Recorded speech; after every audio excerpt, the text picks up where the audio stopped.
evening. Again, my name is Amy Marvin, and I am the Northeast Outreach Counselor for Kentucky Higher Education Assistance Authority. We really appreciate you all joining us tonight, and I think you're going to enjoy the topic.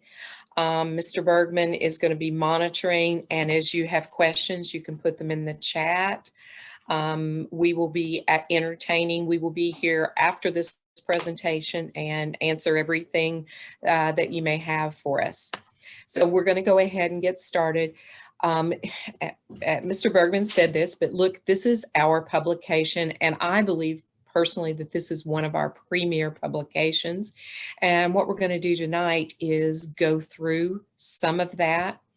As he said, we print this every year. We send it out to about 40,000 seniors across the state of Kentucky. We are getting ready to send those out within the next couple of weeks. They're currently at the printer. What you're looking at is this publication is this current year's. If you would like to look at that, you can go to our website. Mr. Bergman is going to, I think, put the hyperlink in the chat room, and you can look through that. Although if you're a current junior and you are a in-person student, you might want to go to your guidance office. They may have an extra copy that they can give you that because we've sent those, and of course not all of our seniors are in person this year. So again, we appreciate you all joining us, and let's go ahead and get started. So the Getting In is, as I said, is a book that we give to rising juniors, or sometimes it's given to you in your senior year. It really is going to be a great resource, and we're going to go through those chapters, and we're going to show you everything that is in it. I know that when I talk to representatives, admissions representatives from other states, they really wish that they had a similar publication. So I know of no other state that has something like this. So I think we're very fortunate to be in Kentucky. So the Getting In is a guide for planning for college, and at KHEAA, we are all about planning. And that takes preparation, and we're going to talk about the steps.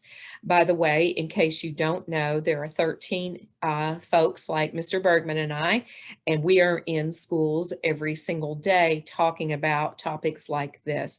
So we not only have these publications, but we are the boots in the ground where we actually are talking to students almost every single day. So we're going to talk about planning for college. We're going to talk briefly about financial aid. We're going to talk about all the Kentucky colleges, and within this book, and we're not going to talk about this tonight, are personalized worksheets. So let's go ahead and get started. So in the first chapter of the book, this is what a review of the things that we're going to talk about, and the first is college planning. So let's get started. This is a screen if you're thinking about college, and there's lots and lots of advantages, and we could have a 15, 20 minute conversation about all the advantages of attending college. And by the way, when we talk about college, really what we're talking about is any sort of training that you do after high school. But this chart is, and no one I'm sure listening tonight will be surprised in that the more years of education, and that's what the dollar bills are saying, the more money you're going to make. So, you know, with a high school diploma, the average salary is $21,639, all the way up to the professional degrees. Now, professional degrees, guys, would be your doctors, your lawyers, you know, your dentists, chiropractors. Those are what professional degrees are. However, which I think is a lot of people don't think about is that what the orange is telling us is that your high school diplomas, when you have a high school diploma, the chances of you be unemployed are at a higher rate. So, so this is what the annual unemployment rate, and this is from 2018. So, you know, for example, and I've been working in higher ed a long time, that I think if my boss called today and said, you know what, Amy, our budget was cut, we're going to need to let you go, then through my years of experience and education, I could look at a number of different positions at a number of different colleges. That's what we call transitional skills. So we can transfer those to another job. But when we're in a high school diploma, typically, you know, we are going to make minimum wage, statistically speaking, and we don't have any skills that we can transfer to other jobs. So I always say, if you want to make more money and continue to be employed, you might want to consider furthering your education. All right, so here's a couple college myths. Myth number one, I can't afford to go to college. Or myth number two, if I do go to college, I'll spend the rest of my life paying off student loans. And those are both myths. Is there truth in some people? Sure. Do people go to college free? Mr. Bergman and I see this every single day, but that is part of the planning. You know, you're going to plan to be a good student. You have, you know, if you've got the goals of going further in your education, that changes our behavior. And that plan is to become a good student, you know, attend every day, those type of things. If your plan is to further your education and your goal should be to go free, that is the goal I have for every single student I meet with, then it takes a plan, and that plan is going to be diving fully into applying for scholarships, applying for free grant money, work study, things like that. But yeah, it's a myth that you can't afford to go to college, because we're going to talk about the funds that are available tonight, and not everyone has student loans, and that's a myth also. So let's talk about planning for college. So if you're a junior and you're at the end of the junior year, we hope that you've been a good student. If that is not the case, now is the time to turn that around and become a good student. So grades are incredibly important. And we're going to talk about what colleges look at when they accept you. And grades are going to be incredibly important in this. So good grades are always going to be important. So if you have not been in the past a good student, now is the time to turn that around and start developing those good habits of study habits, attending school. You know, you don't walk across the graduation stage and all of a sudden become a good student. So let's start that now. We're going to talk about what kind of test, taking the right test. Every college is going to have some sort of entrance test, and we're going to talk about that in just a minute. That typically is called the ACT.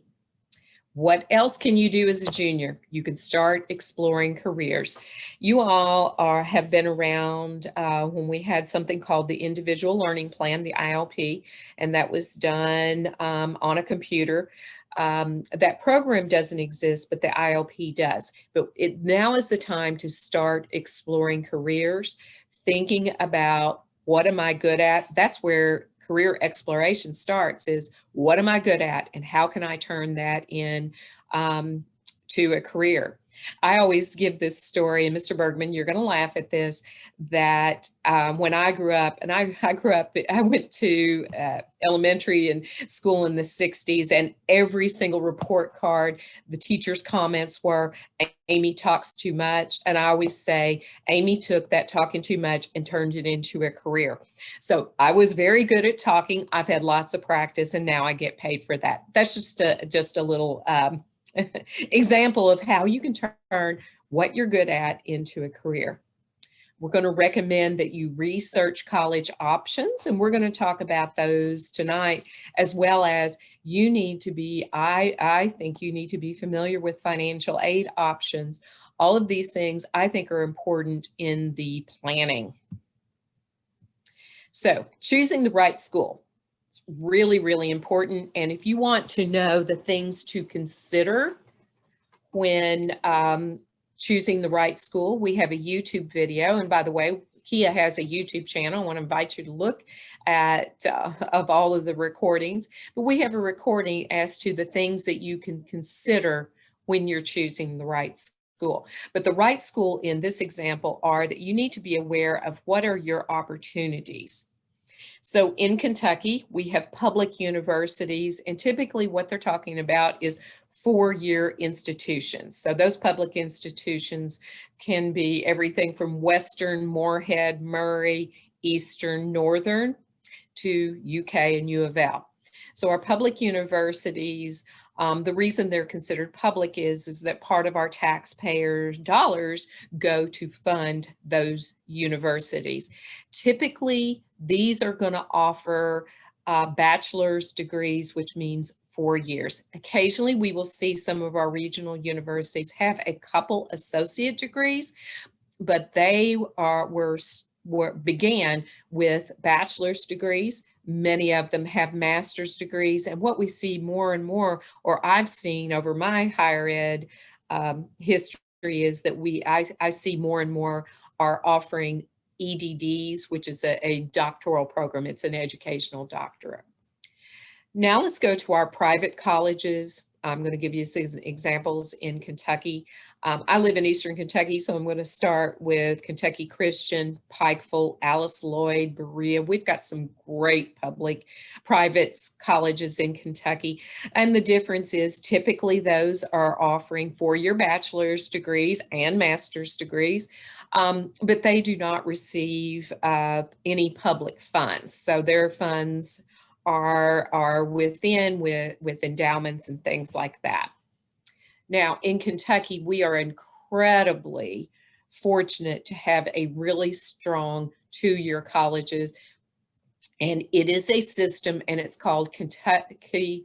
They're the community and technical college system, and they're comprised of community colleges all over the state of Kentucky, from the western to the eastern part of Kentucky. They're incredibly strong.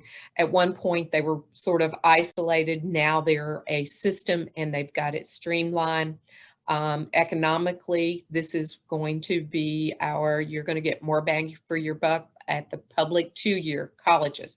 However, they were built for a couple different purposes. Number one, the highest degree you can get at a public two-year college or a community college is an associate degree. They have programs that are less than that. So they have certificates and they've got diplomas, 2 years or less, or you can do what I did. I started taking classes after high school at my local community college, where I took English and math and social sciences and things like that. And then I transferred to a four-year institution. So that's the purpose of the public two-year colleges. Then we have career and technical schools. We don't have an enormous amount of these in Kentucky. I'm going to call them trade schools. They're typically going to be schools that maybe teach maybe a welding institute, or we've got a career and technical school that just teaches the medical. So these are career and technical schools. Could be a barber college, cosmetology, things like that. And then distance learning and online classes. Prior to this year, most freshmen, I thought, were not really ready to take fully online classes in college, but I think this year has been a great learning curve for lots and lots of students, where they have sat home and done a lot of online classes. The thing about online classes typically is they're taught on something called Blackboard. Some of them you have to attend, and some of them you just go and see assignments and things like that. But you have to be very organized and self-disciplined to attend those. But we have offerings of those in Kentucky. The community college system offers those, as well as a lot of our four-year institutions. Now let's talk about entrance and getting into those colleges. So the test that we all take, the college admissions test that we take in Kentucky, is called the ACT.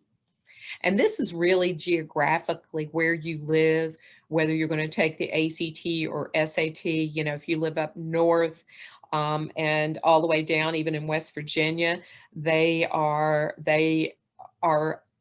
SAT, and usually that's state by state. They are both admissions tests to college, and they're very, very, very similar. But this is, all colleges have some sort of admissions test, and ACT is primarily our test in Kentucky. However, we do have kids that take both. Sometimes you're going to do a little better on one over the other.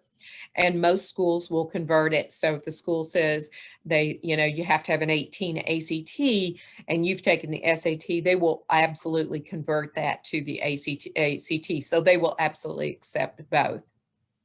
Dual credit courses. Now, this has become really, really popular, and you may or may not know that KHEAA will pay for, we have a scholarship that pays for 2 dual credit classes for juniors and seniors across the state of Kentucky. Now, dual credit is the concept where a lot of students will be sitting in their high school and they will be taking English 4. They will be taking senior English, and at the same time, they will be getting 3 hours college credit. Typically, the instructor meets the credentialing to teach a college level course. There's a syllabus, but it's a great concept in that they are getting both high school and college credit at the same time. And we see, in my area, we see students walking out of high school with sometimes one entire semester of their freshman year already taken in high school at a much reduced cost. I mean, occasionally we'll even hear of a student who walks out of high school with 60 college credit hours and immediately goes into their junior year, saving an enormous amount of money. We're going to look at advanced placement classes, and I recommend that every student take the most rigorous classes that their high school offers, whether that is advanced placement, dual credit, or both. These are going to prepare you for success in college. So if you have the opportunity at your high school, take as many advanced placement courses as you possibly can. Now let's talk about Clep. Clep is where you will every college has Clep Tests, meaning that, let's say I had 4 years of Spanish in high school and I'm incredibly strong in Spanish, then I can ask, and there may be a requirement to take Spanish at that college. I can ask for a Clep test, meaning it will be a test that I take where I don't have to take Spanish at that class, or chemistry, or whatever that may be. But that's what a Clep test is. I recommend you do that because you're going to be able to bypass some of those classes in college.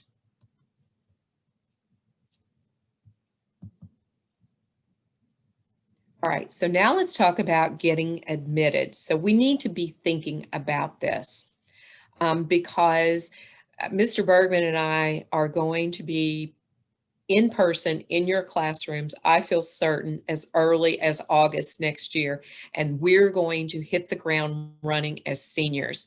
One of the biggest fallacies that I see when I walk into a senior class is they think they've got plenty of time in their senior year, and that really is not the case. And we're going to show you why that is, because there are some admissions deadlines for some colleges that are extremely early. So we need to think about this well in advance. So different colleges have different admissions requirements. At a minimum, and for the most part, our public colleges in Kentucky require, of course, the admissions application. They're going to require at a minimum a high school transcript. By the way, the high school transcript is what proves you've graduated from high school. That is only, you can only get this, that final high school transcript, once you walk across the graduation stage. It is not the pretty diploma that you frame. It is the high school transcript. So at a minimum, every college is going to require the admissions application, the high school transcript, and some admissions test.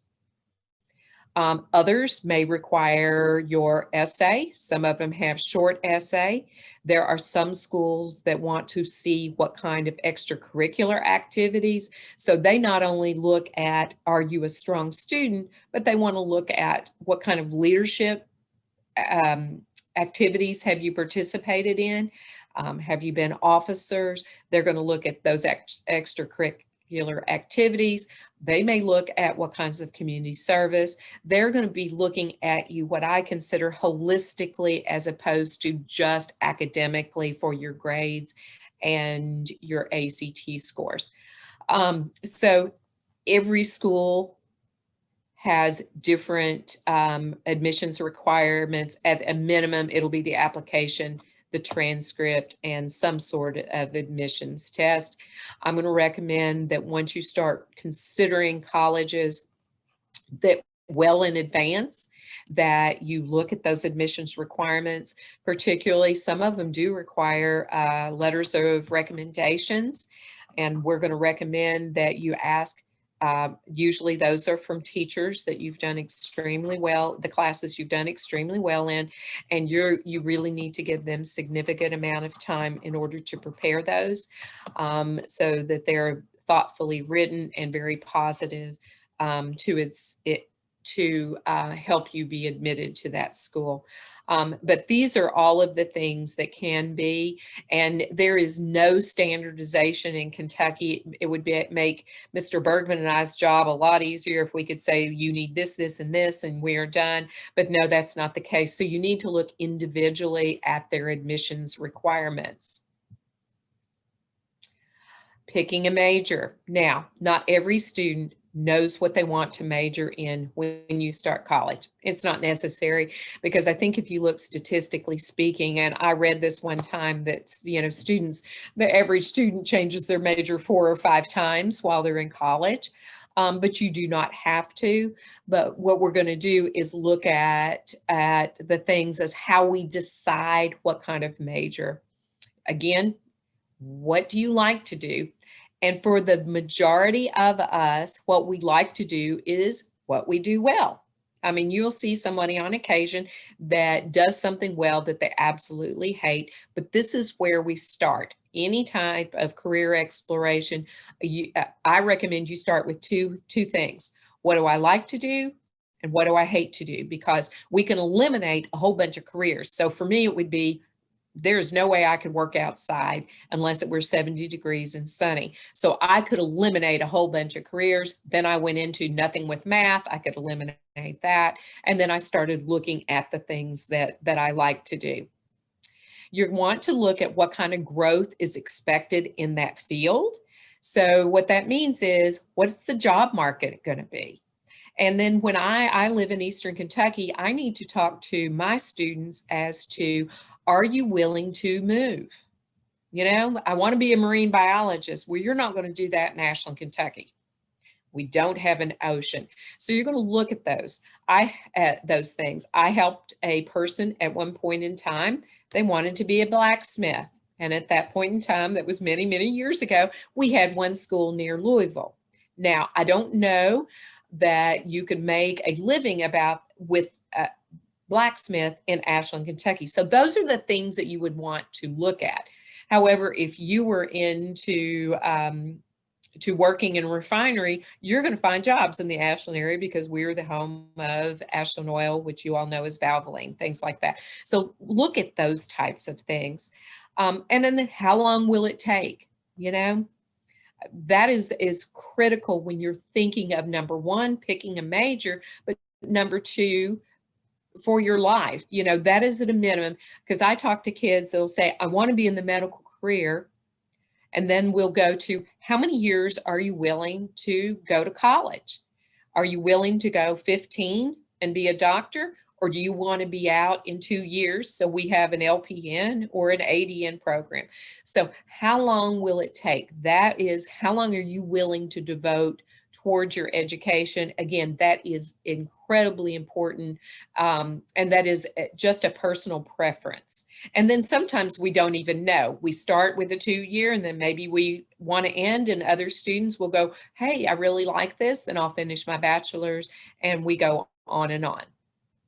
And then what kind of lifestyle is important to you? Meaning, you know, I don't recommend you pick a major because you certainly going to make tons and tons of money, because we see people doing that and then they burn out fairly quickly. But again, we have to pay our bills. So you have to take that in consideration. What are the projected salary amounts for that career?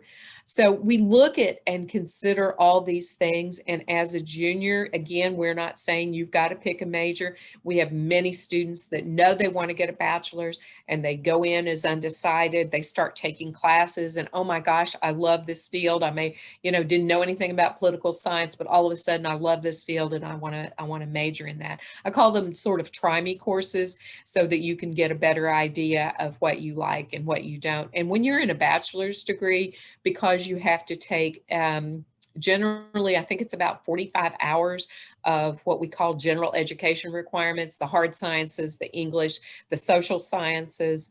That gives us some time to do some career exploration in college. Now, we can always transfer. So if we choose a school, we've done our best. And by the way, it wasn't on there. I highly recommend you take a campus tour. Every college campus is different. I am sure Mr. Bergman is in agreement with me. We love college campuses, but there are really, really different.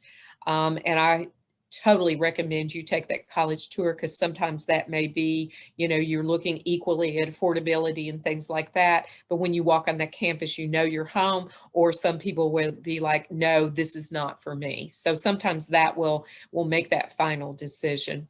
However, if we start college and we realize that we've made a mistake, we're not happy there, or for whatever reason, then yes, we can transfer. Your college credits will never go away. My college credits from a long time ago will never go away. And then we can transfer those to another institution. And at KHEAA.com, which is our website, it's got all kinds of information. So tonight I want to encourage you guys, if you have any questions that we may not offer, and we're going to give you a text, a number where you can text us if you want to text us with questions. We would love to hear from you. But you can go to KHEAA.com, and that fills in lots of gaps and can provide you with a wealth of information. But in Kentucky, we're going to just tell you as a rule of thumb, if you are transferring from one public institution to another, there is a website that's called Know How to Transfer, where you can see those equivalencies. So there's a difference in transferring with credits. So let's say I have 30 credits, but then there's a difference in transferring this English class. What is the equivalency at another college? So that's what the Know How to Transfer does. It says this class taken at, let's say, the community college equals this course at, let's call it Morehead State University or Murray or wherever that is. So that is the Know How to Transfer website. It is incredibly helpful.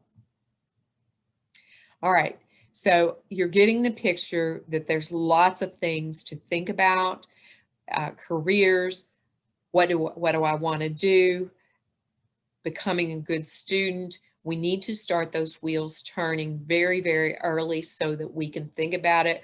My worst day is when I look at a senior in May and they have no idea what they're going to do.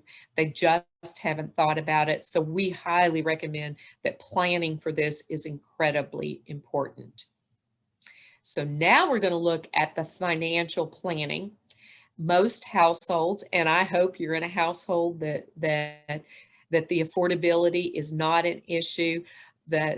For the majority of the students that I work with, affordability has to be part of are planning and preparing for college. So we're going to be looking at a number of things involved in that. So let's talk about financial aid. Now, we have a full-blown presentation all about paying for college, and that is Paying for College 101. Mr. Bergman, do we have a webinar that is taped on the Paying for College that you could refer them to? Yes, I do. Okay. So we're going, and is that on Kentucky Goes to College? Is that already been recorded? It's already been recorded. You can find it on our Kentucky Goes to College website. I'll put that in there soon. Mm-hmm. And also you can go to our YouTube channel, which I have posted. You can find it there as well. Okay, absolutely. And that entire presentation is about financial aid. And so we want to encourage you, if you want to know more about paying for college, to look at that. However, this is what Mr. Bergman and I spend our entire fall doing. I am presenting the Paying for College presentation in a number of high schools in the evenings at lots and lots of high schools. And if you'd like for us to come in, talk to your school counselor, she can invite us to come in and present. We would be more than happy to do that. So let's talk about preparing to pay for college. And we're going to talk about the different types of financial aid.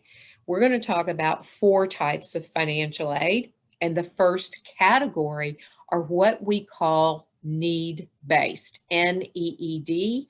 I'm going to talk about how need is determined in just a second. Need is determined by completing the Fafsa, and we'll talk a little bit about more in just a minute. The Fafsa is an eligibility form that can determine whether we're eligible for some free money called grants. So grants are free money.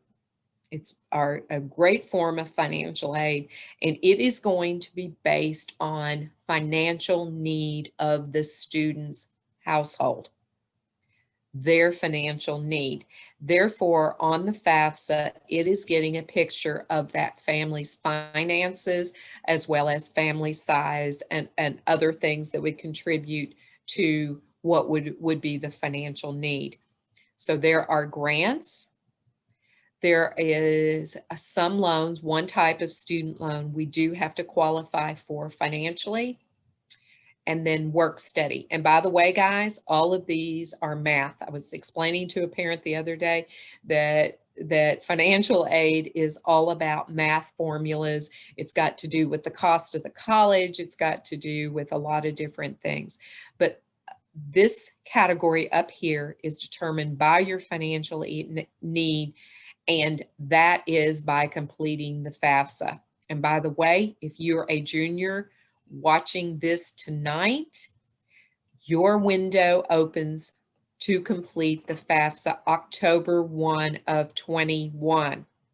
So it will be October 1 of your senior year is when the Fafsa window opens up for you.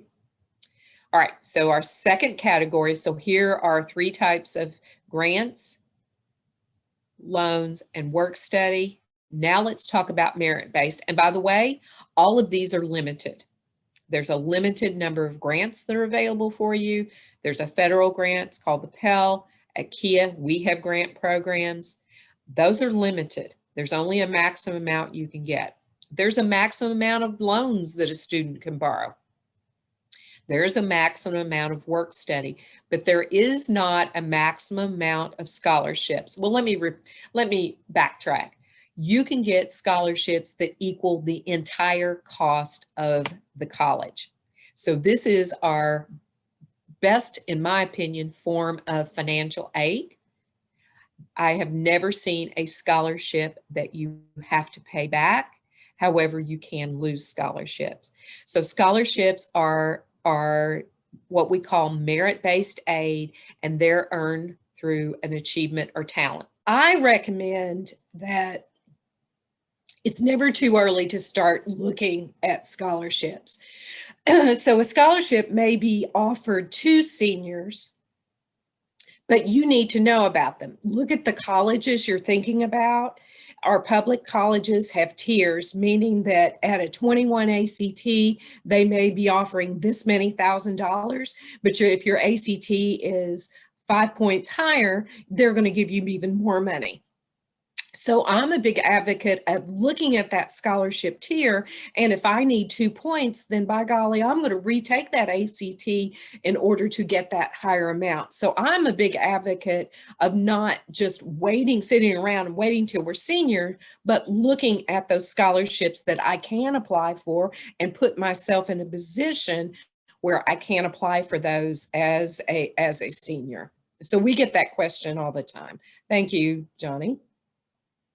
So we just looked at the 4 types of financial aid, and the first top 3 are grants, some of our loans, and a work study. You will be required to complete a Fafsa in order to be eligible for that. Now, this is a screenshot of the website. It is totally electronic.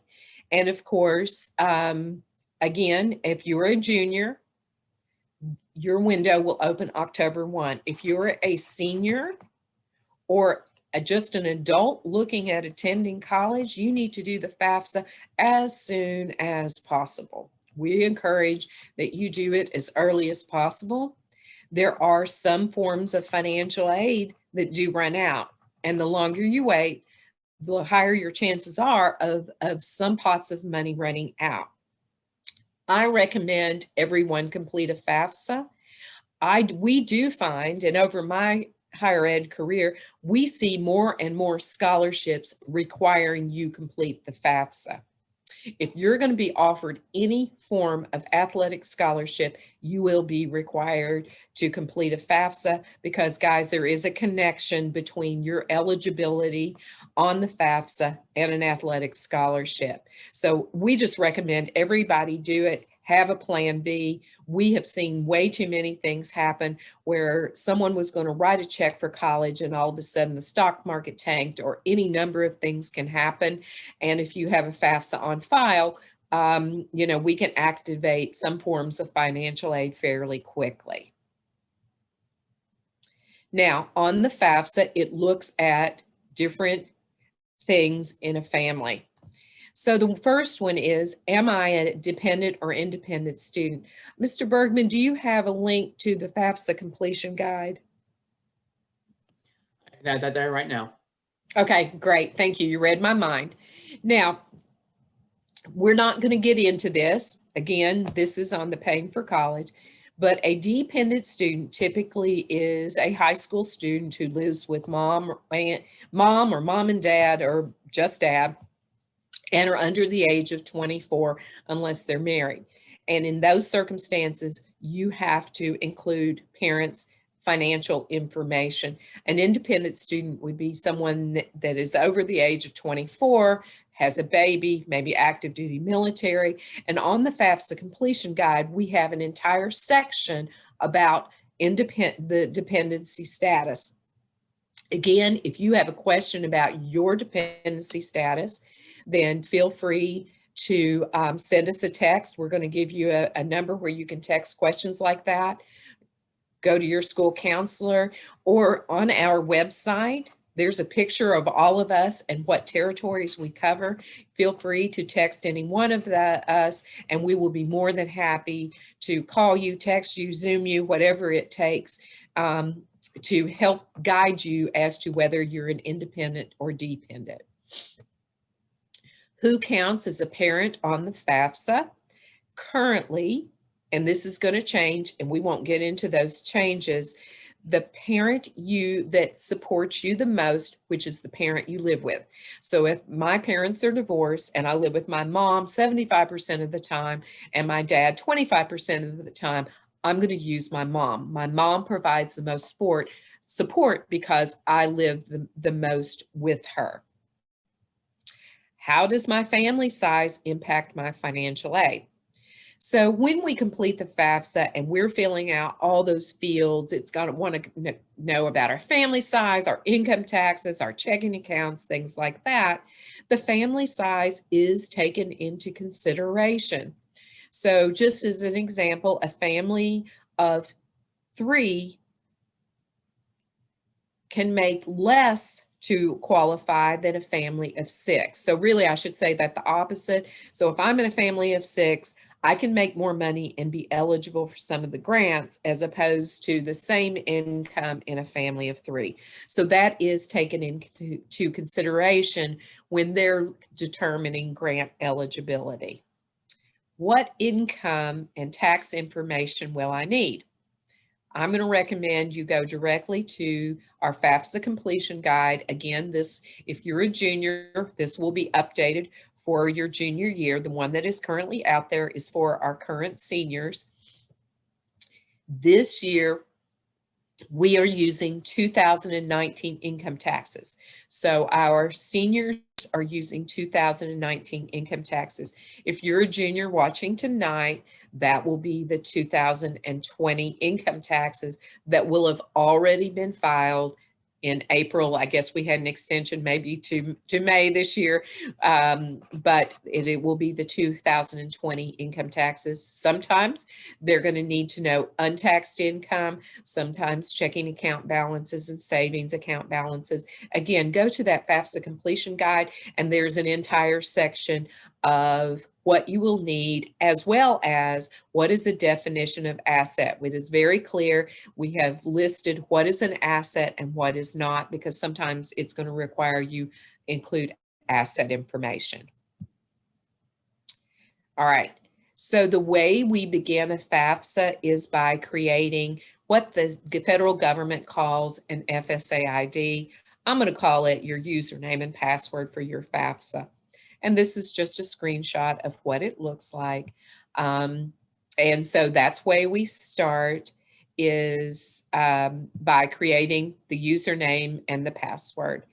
If you are a dependent student, meaning you're under the age of 24 and you live with one of your parents, then one of your parents will need to have this Fsa Id or username and password. They have to sign it as well as you. Just a couple of other hints we want to give you is that on your username and password, it is connected to an email. Whatever email you use, you need to read it and read it religiously, because if there are any issues with your financial aid or your FAFSA, this is the way you are going to be contacted. At the bottom, this is the website for your Fsa Id, and I'm going to go back. The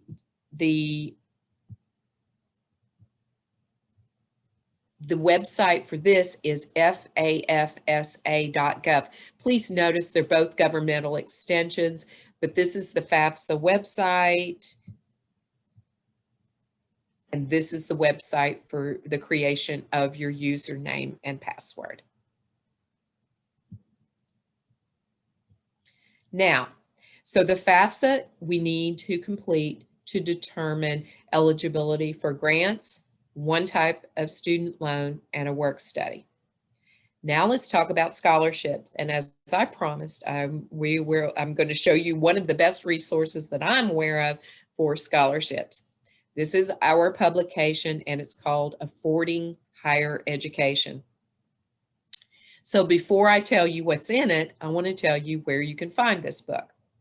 We have this on our KHEAA.com. It's about 300 pages, and it has over 5,000 scholarships. We send a hard copy to every high school in Kentucky. Typically in my high schools, they're going to be located either in the counselor's office or the school library, and sometimes both. We send these to every adult learning center in Kentucky, and we send these to every library in Kentucky. So if you're like me and you like to pick this book up, that's where you can read it and pick it up. However, you can also read it on KHEAA.com, and it is a large PDF, and it is by chapters. Now, let me tell you what's in this, and Mr. Bergman talked about some of it, is we have a few national scholarships. but we have every single college in Kentucky and their scholarships. In the back, he was telling you this, we have every single county in Kentucky and we list the scholarships that we are aware of, all in this one book. However, with that said, we need for you to also discuss scholarships with your school counselor because they are very much in tune of scholarships for students that are in their high school. So this book is a resource. Your school counselor is a resource. The financial aid office at the college. So if you want to know what sort of scholarships a specific college has. So by the way, this is Kentucky colleges. So if you're thinking of going out of state, we're going to refer you to that college's website.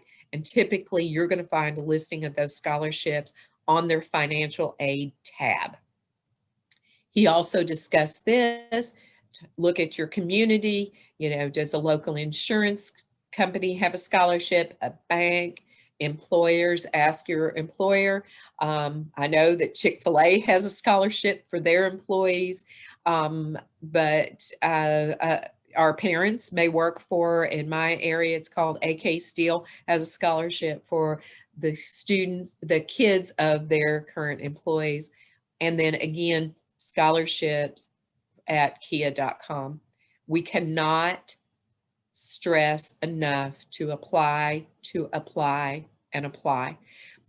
You know, I have students say, well, what's my probability of getting these? I don't know, but I do know your probability of getting a scholarship you do not apply for, and that is going to be 0. So you've got to apply to those scholarships to get them. I know when I talk to school counselors, and I was in a high school this week, and there was a large scholarship, and only one person in that entire school had applied for it. That person is going to get it. So you've got to apply for those scholarships. And of course, scholarships again are free. I've never seen you have to pay those back.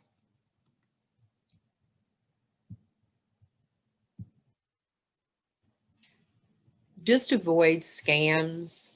You know, I don't recommend you pay people to do things that you can do for free. When you're on any of the Fafsa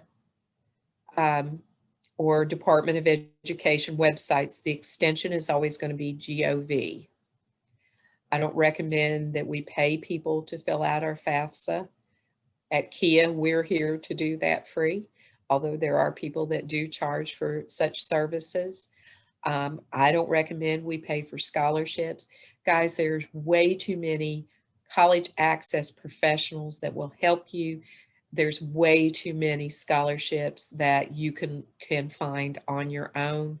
But just avoid those scams.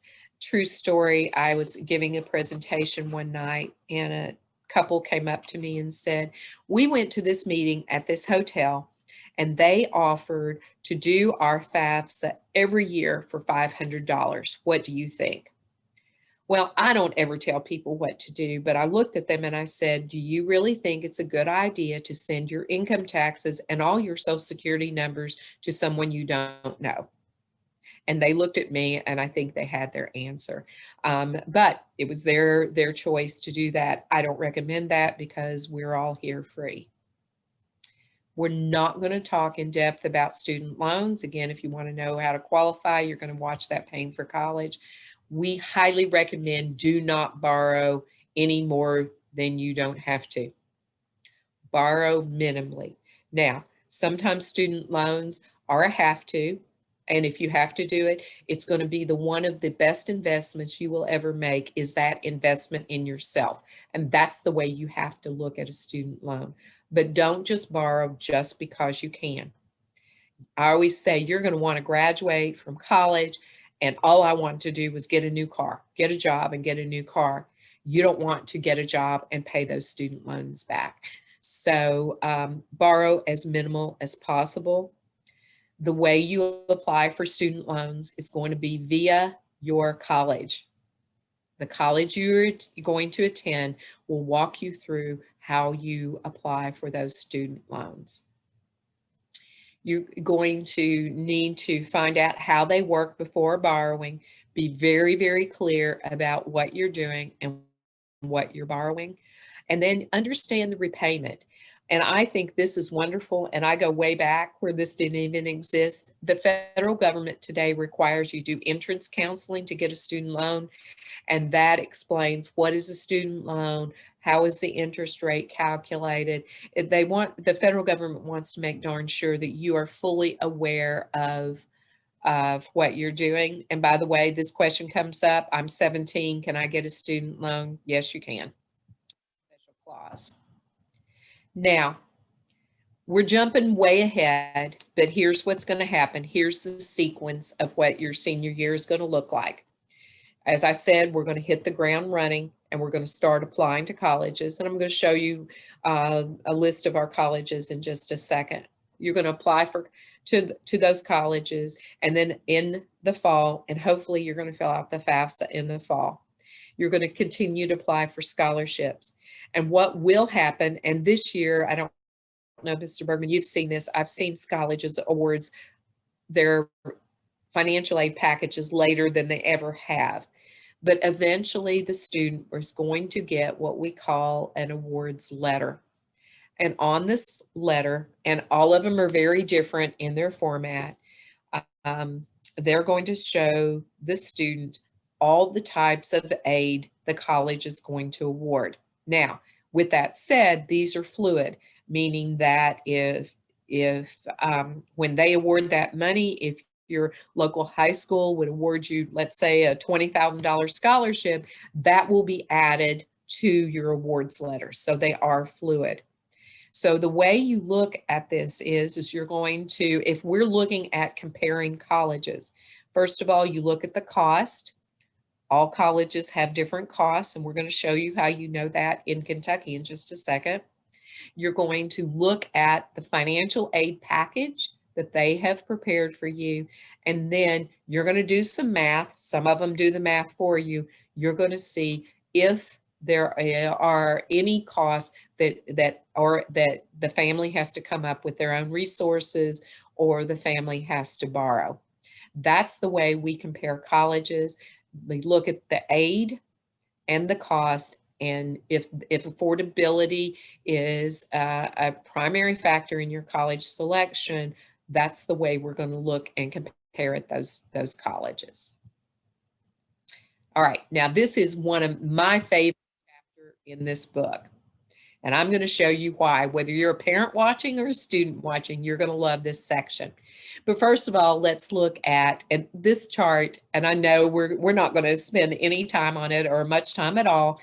If you see, we have almost every single county in Kentucky, we have some sort of post-secondary institution.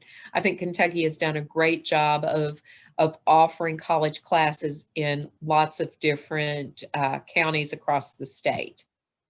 Now, this is what you all are going to like. In this chapter, we have a profile page of every single college in Kentucky. It looks very similar to this. This just happens to be Eastern Kentucky University. It has contact information, so you can pick up the phone, send an email. It has admissions requirements. It has costs, and this is what parents love to see. What is the cost of those colleges? And it is broken down by the different types of costs. And at the bottom, it lists every single major and degree, certificate, or diploma that they offer of every single college in Kentucky. So when I hand this out to my seniors, I'm going to recommend you hang on to this book throughout your senior year as things change. We see students who absolutely want to go to school A and then all of a sudden change their mind. But again, we have a profile page in every Kentucky college in this book. Just want to expose you to our website. Mr. Bergman has sent you the links, but this is what our website looks like. Just real quickly, you know that we award the KEYS Scholarship, and every single high school student can create a My KEYA account, and at any moment in time, you can look to see how much KEYS money you've earned. This is a screenshot of our website.